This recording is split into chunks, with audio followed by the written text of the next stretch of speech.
நண்பர்களே வணக்கம். மார்னிங்கே ஆஃபீஸ் எல்லாம் முடிச்சுட்டு, வீட்டுக்கு சிதறி பிளாக் காஃபி போட்டு கார்டியோ பண்ணுறது தான் பிளானு. இப்போலாம் மார்னிங் ஒர்க் அவுட் கிடையாது. வெறும் கார்டியோ மட்டும்தான். சரி பிளாக் காஃபியை குடிச்சிட்டு மீலெல்லாம் ப்ரிப்பேர் பண்ணிட்டு நான் கார்டியோ பண்ண சிதறிட்டேன். ஒரு 45 மினிட்ஸ் கார்டியோ நல்லா போச்சு. போட்டு முடிச்சுட்டு வீட்டுக்கு போய் லாஸ்ட் மீலை சாப்பிட்டு தூங்கிட்டேன்.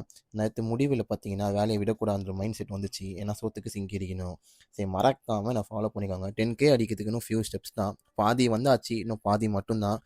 ஃபாலோ பண்ணிக்கலன்னா கோச்சிப்பேன். அப்புறம் பார்த்துக்கோங்க. சரி இன்னைக்கு கதைக்கு வருவோம். நல்லா மதியானம் போல் ஏஞ்சிக்கிட்டு பசியில் என்ன பண்ணுறது எது பண்ணுறதுன்னு தெரியாமல் ஒரு அங்கங்கே சுளுக்க போட்டுனேன்.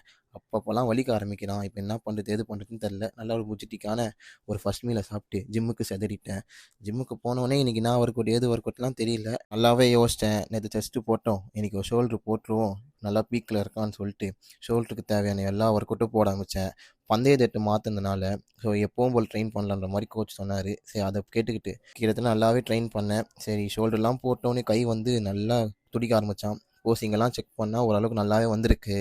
இந்த ஃபேட்டு நண்பன் தான் வந்து என்ன பண்ணுறது ஏது பண்ணுறதுனே தெரில. நான் தான் பண்ணாலும் கரைய மாட்டேங்கிறான். கார்டியும் பண்ணாலும் கரைய மாட்டேங்கிறான். ஆப்ஸும் போட்டாலும் கரைய மாட்டேங்கிறான். எதில் பிரச்சனை ஏது பிரச்சனைன்னு தெரில. அதுக்கப்புறம் கோச் சில டிப்ஸ் கொடுத்தாரு. அதை மட்டும் கேட்டுக்கின்னு இதை மட்டும் பண்ணு ஃபேட்டு ஆட்டோமேட்டிக்காக குறையுன்ற மாதிரி கோச் சொன்னாப்புல. வீட்டுக்கு வந்துட்டு என்னோடய தேர்ட் மீலை சாப்பிட்டு ஆஃபீஸ் கிளம்புறது தான் பிளானு. இன்றைக்கி என்ன பார்த்தீங்கன்னா 3 மீலுமே ஒரே ஏர்ஃபைலில் போட்டு ஒரே சிக்கனை சாப்பிட்டேன். சரி அப்புறம் என்ன, ஆஃபீஸ் தான் போனோம். ஏன் வாய்ஸ் இப்படிக்குன்னு கேட்காதீங்க. நல்லா ஒரு தூக்கத்தை தூங்கி ஏஞ்சி ஒரு ஃபீவர் அடிக்கிற நிலமையில இருக்கேன். அப்புறம் நாளைக்கு பார்க்கலாம் பைஸ்.